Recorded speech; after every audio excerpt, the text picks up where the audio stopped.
माजी मुख्यमंत्री उद्धव ठाकरे यांनी सभागृहात बोलताना अजित पवार यांच्या आठवणींना उजाळा दिलाय. पाहूयात. ज्या वेळेला ही दुर्घटना घडली आणि मध्यरात्रीच्या सुमारास मी तिकडे सहकुटुंब गेलो, तेव्हा ती बारामती पोरकी झालेली मला वाटली. निशब्द तर होतीच, मध्यरात्र तर झालेली होतीच, पण त्यावेळेला अशी आनंदाने एक भरलेली बारामती पूर्णपणे पोरकी झालेली मला जाणवली.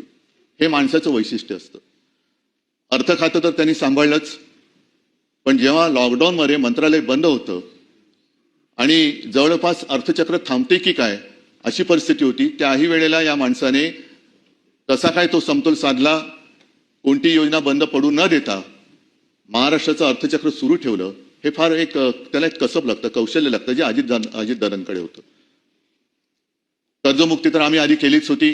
ती कर्जमुक्ती पार पाडणं गरजेचं होतं. पैशाचे स्रोत सगळे थांबलेले होते, पण तरी देखील कर्जमुक्ती करून दाखवली.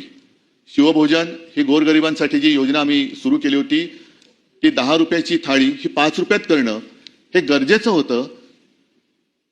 पैशाची आवक काही नव्हती, पण तरी सुद्धा अजितदादांनी ते करून दाखवलं. अशा अनेक गोष्टी मला सांगता येतील. त्याही काळामध्ये मंत्रालय बंद होतं, पण महाराष्ट्र बंद नव्हता. महाराष्ट्र हा चालू होता. त्याचे सगळे कारभार, उद्योग आणि विकास कामं सुद्धा अगदी शिवसेना प्रमुखांच्या नावाने जो आपण समृद्धी महामार्ग केलाय, तो सुद्धा त्यांनी थांबू दिला नव्हता. अटल सेतूचं काम त्यांनी थांबू दिलं नव्हतं. ते सुद्धा लॉकडाऊनच्या काळात सुरू ठेवणं हे फार मोठं जिकरीचं होतं. हे कसं काय त्यांनी केलं हे सुद्धा एक कसब आहे.